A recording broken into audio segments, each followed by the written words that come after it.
Welcome to the Warriors Watch podcast. I am Danny Leroux, your host, and so happy to have you with us for this episode. The Warriors beat the Minnesota Timberwolves 125-101. Kevin Durant didn't play. Andre Iguodala started, only the second regular season game since Kerr took over as head coach. Lots to talk about in terms of the bench play, the terrible first quarter, and different elements. And so Adam Lauridsen, guest emeritus of the show, this came on generous enough with his time, and we knew we were going to talk for a little bit, but it ended up being half an hour, and I really enjoyed it, and kind of not only what this game means, but also where this team is going. So I hope you enjoyed as well. Thank you so much for coming on. Thanks for having me. This game went through a lot of, not necessarily different stages, but like my thoughts about it changed a lot. And I guess where I kind of want to go with this, at least the beginning, I listened a little bit to 95.7 on the way back, and they were talking about how nerve-wracking and frustrating a game like this would be if you were a fan of the other team, in this case, the Minnesota Timberwolves, because early on, the Warriors played awful basketball, but we're still close, partially because Minnesota missed shots that they often miss, but that they could make. And then they just turned it on, really, in the second half, but a little bit in that second quarter. And I don't know, there's probably a feeling of helplessness in that part of the process. Yeah, I remember it from when the Warriors weren't very good, and they would play an excellent team that maybe was having an off night, maybe was missing someone. And there's always that sense of hope, like, oh, we're sticking around, we're still in the game, it's competitive, we're within striking distance. Then all of a sudden there's just a whoosh, and next thing you know, you're down by 15 or 20 points. And that's the way it was tonight. We saw little first hints of it in the second quarter that they were getting it together. The shooting percentage for the Warriors jumped in the second quarter. And then the third quarter was just a complete blowout. And early fourth, we saw more of the same.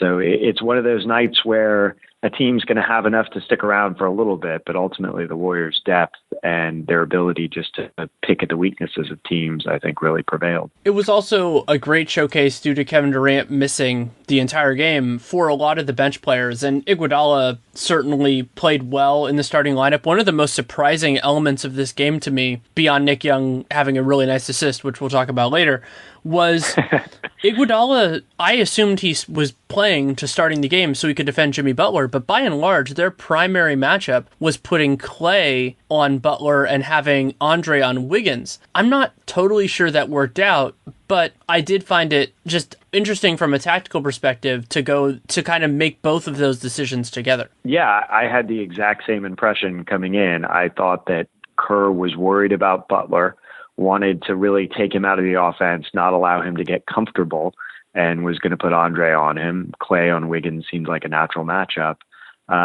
Andre's defense to start the game, I thought, was pretty good. He had some good stretches. Wasn't really a factor in the offense, and I think actually contributed a bit to the sluggishness of the offense there in the first quarter.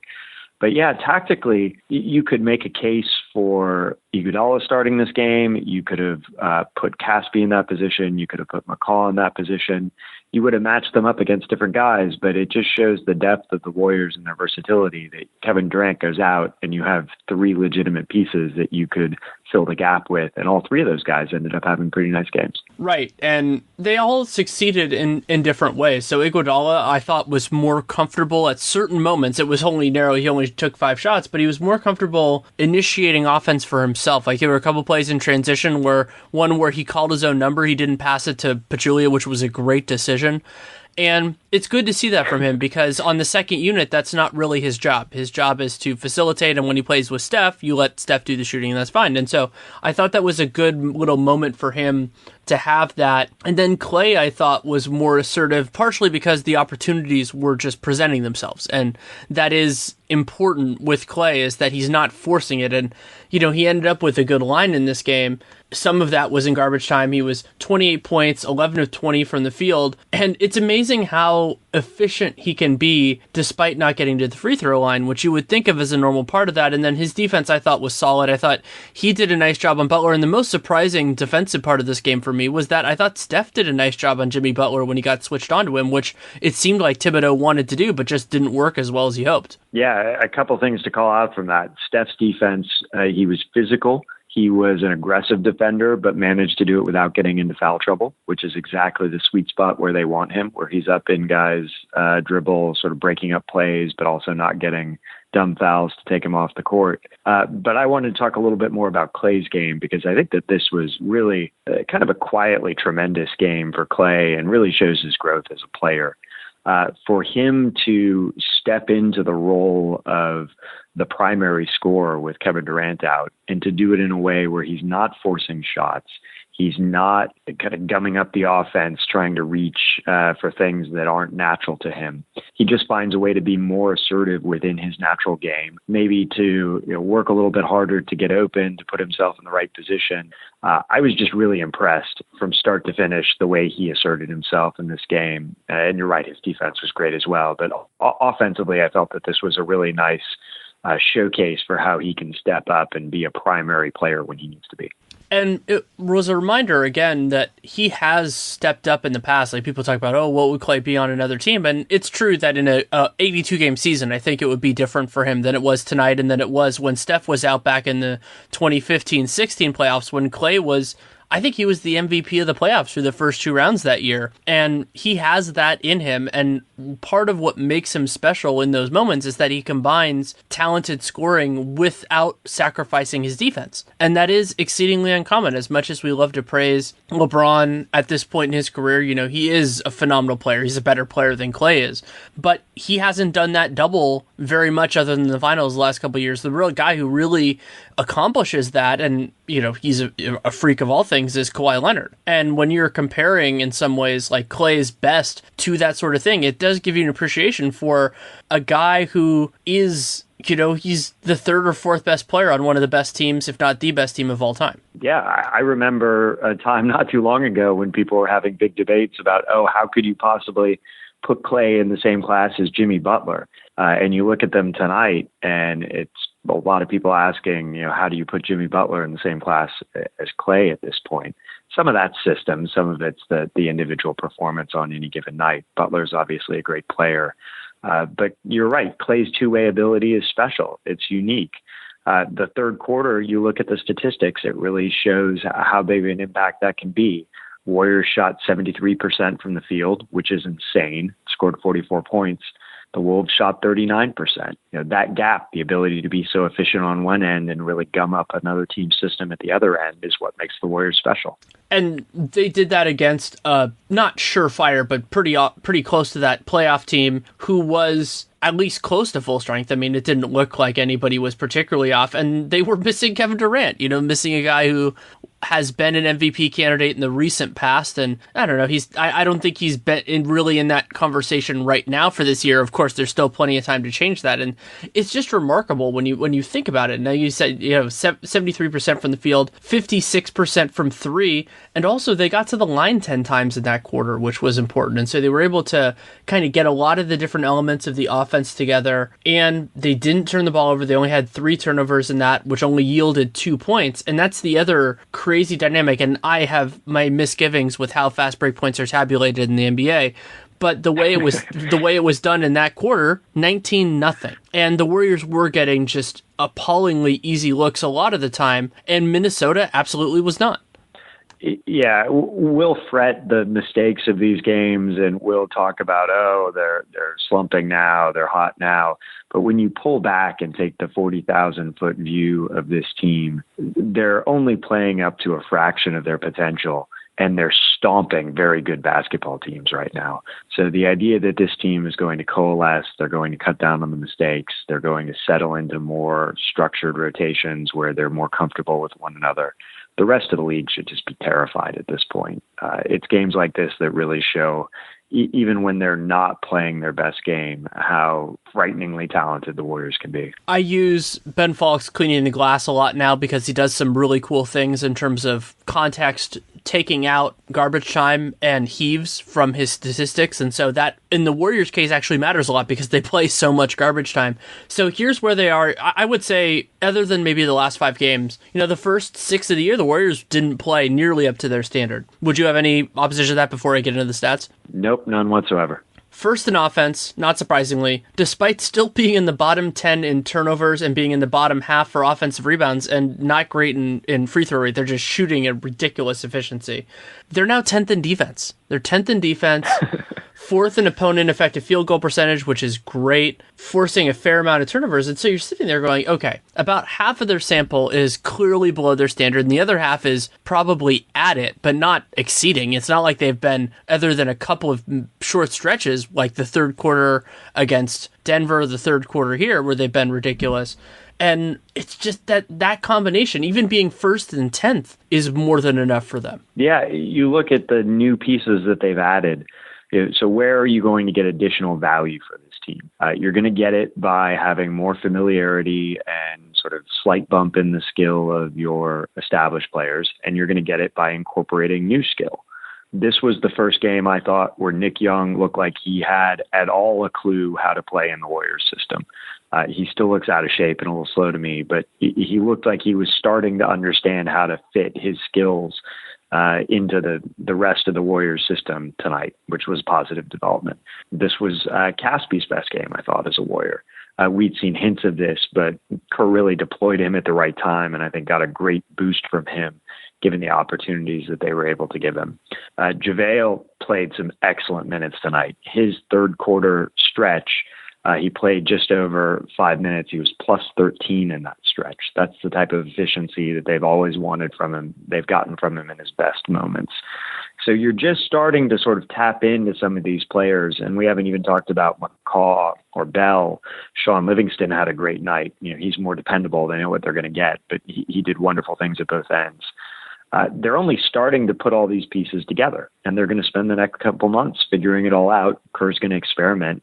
And at the end of it, you're going to end up in March, in April.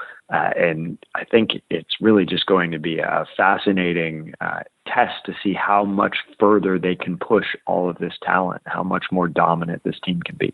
I want to talk about a lot of those players, not for too long, because I know both of our time is valuable, but Nick Young, a point that Kerr made, which I hadn't really thought too much about, but I'm leaning towards him being right, is that he talked after the game about how Nick Young has been better on ball than he expected and maybe been a little bit worse off ball. And I was sitting there going, yeah, that actually kind of was true, is that he can be more attentive, he can really zone in on his guy instead of just kind of seeing what's going on and losing it.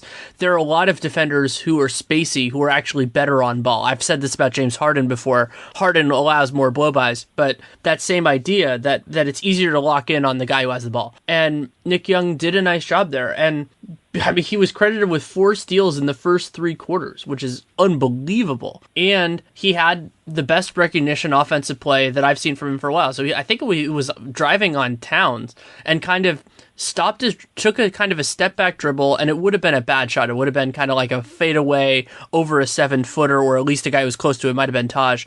And he kind of looked for a second and saw, oh, Klay Thompson's open in the corner, passed it to Klay, Klay made a 3. And that is the type of play that will get him more time in the rotation on this team. Absolutely. He had 5 assists for the night, which may be even more incredible than his 4 steals. If you told me to pick a player from the Warriors roster before this game who would have 5 assists and 4 steals, Nick Young would be the last player on this roster that I would choose for that. So the fact that he's able to generate that type of line shows that he's trying. He's working to fit his style of game, the way that he's always played, into the Warriors system and become more of a team player, more of a system player. It will earn him more minutes. It will make him more effective.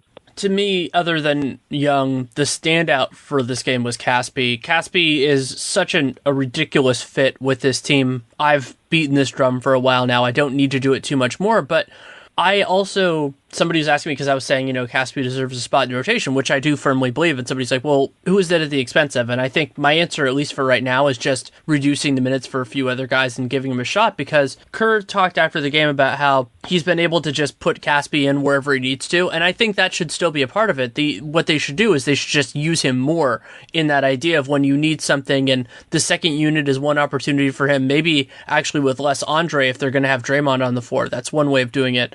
But he also can function as another option at backup power forward, a spot that they've generally put Kevin Durant in. And you can use KD there, but you can also use Caspi there. And I think that might reduce the workload a little bit for KD just because you won't have to bang as much with those power forwards. And Caspi doesn't really seem to have a problem with that. Yeah, depending how you count the guys, Caspi's what, the 11th man on this roster? 10th man? I think now he's 11th. I think he should be 9th or 10th. Yeah, I mean, that's incredible in and of itself. Like you've said, and like we've both talked about in the past, he's a perfect fit. I'm less concerned about where he gets minutes right now and more concerned about how the rotations shake out in the second half of the season. Because it strikes me his ability to be a physical player, his ability to go inside and outside, like you said, to play sort of a small four, a bigger three, really makes him an ideal playoff player for this team. He doesn't make many mistakes. He makes those people around him better. He's the type of guy who I think if they're looking to ease up on minutes, like you said, for Iguodala, if they're dealing with a situation where they want to cut Draymond's minutes, but they also can't rely on Bell because he's a rookie and still making mistakes, he's a natural guy to fill those minutes and I think to bring a really nice dimension to the second unit. While this game was not a DNP rest for Kevin Durant because he did have an actual issue. He had a thigh contusion and Slater posted the video of what happened on the play. I think this could also be a glimpse of a way that the Warriors handle this for the rest of the season, which is one guy at a time and just kind of play it by ear and see what works, see what doesn't work. And there are two big elements of why that's possible. One is just that they have enough talent where they can win a lot of those games. And the second is that at the current moment, it doesn't look like they're going to get pushed that hard for the number one overall seed. You know, there could be a team that comes on and really does it, but as long as the Warriors take care of business and don't concede too many just bad losses, they'll be at the place where it does. I know Kerr wants the one seed, but where they're not going, oh, well, we can't sacrifice this. We have to gun for it every game. And that they've started that so early in the year, giving David West a rest game last game. You know, the fact that they can do that starting now is a very different approach, more Spursian than anything. And I think it could work really well for them. Yeah, I think given their history and given the age of some of their players and the miles on them, it's the right approach to take. A thigh contusion is something every NBA player has probably every night. So I did view this as a rest game for Durant. Even Kerr admitted, I think, that if they needed him to play, he could have. But it's a fair and equitable way to do it. The NBA doesn't want you resting a bunch of guys at once. It's always tricky resting people on the road because you have fans who travel and only get to see the team once a year. So if you're going to do that, it's probably going to happen on home games. And it takes the sting out of it a little bit if it's just going to be one guy instead of a few of the different superstars. And it's really it plays to Kerr's natural instincts, which is he wants to give these rotation players more minutes. He wants to reward guys to keep them engaged, to use it to test and experiment. And pulling the 33, 34 minutes a night or whatever that Durant or Green, Curry, Klay, one of these guys plays, opens up a big opportunity for more role players to get minutes, for more experimentation, and it's a test. It's the classic Popovich move of how much can I take away before you start falling below expectations and falling below the standards that the coach sets for you.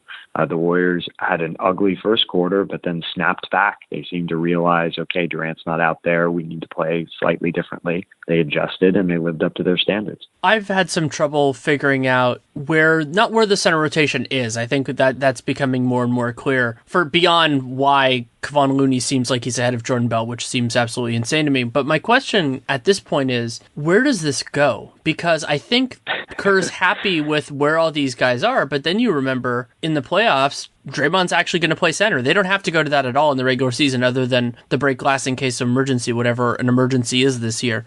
But it might just be that you just shrink the roles for all those guys. That might just be the way to do it. But I'm sitting there going, how is this going to work? And that issue, I don't think you can say is going to resolve itself other than some guys just being cool with not playing very much. Yeah, I think it's entirely possible that we're sitting here in April or May saying, okay, when's the rotation going to tighten up? And it just doesn't. This is the way Kerr plays. This is the way he coaches. He wants to have a lot of guys. He wants to keep them engaged. We saw James Michael McAdoo minutes in the NBA Finals. We may be seeing Looney in the second or third round of the playoffs getting minutes. He likes to be able to go to lots of different looks.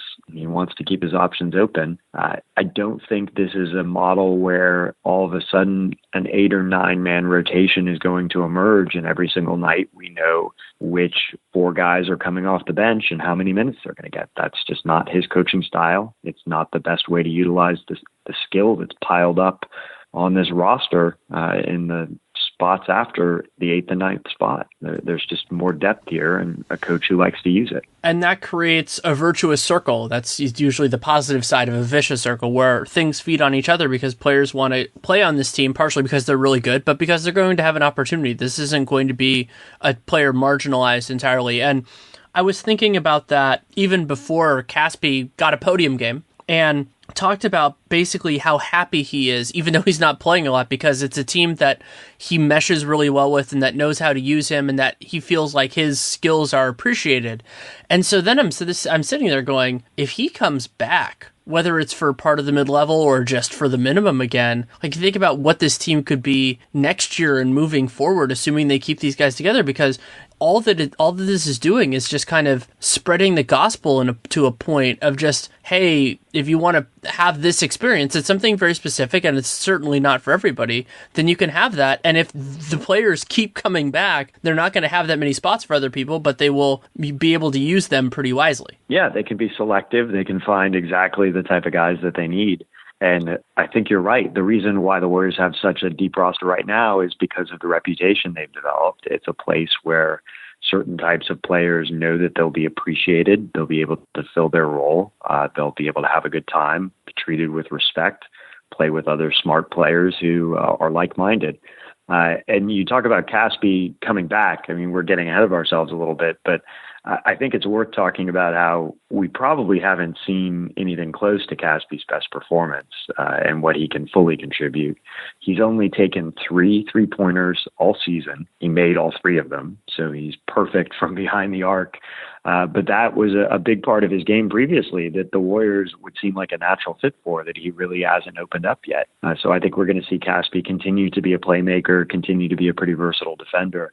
I think he's going to become more of a scorer if they ask him to be, and he's just going to be a really great piece, like we've said. This was just a hint of what I think he can contribute if he's given more minutes. 2 other things that might not necessitate a response, but I feel like are part of the story of this game. 1, Kevin Durant didn't play, and the Warriors still had 9 blocks, which is very impressive. They had 8 of those 9 in the first 3 quarters, which is about the competitive portion of this game. And the other one, I love going through the hustle stats, and Nick Young was the Warriors' leader in deflections with 4 in this game. Wow, that is a surprising statistic, and a tribute to Nick Young really being active and making a difference this game.